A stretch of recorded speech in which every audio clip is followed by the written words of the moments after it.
How to restore deleted photos and videos from Facebook.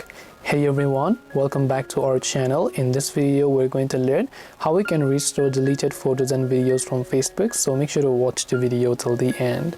To restore deleted photos, videos or posts from Facebook, let's say whenever you went to your profile page, you happen to delete a certain profile over here, right? So you tap the three dots option, maybe you tap the move to bin option here, and when you tap the move to bin option and then you want to restore them, right? So let me just tap on move to bin option.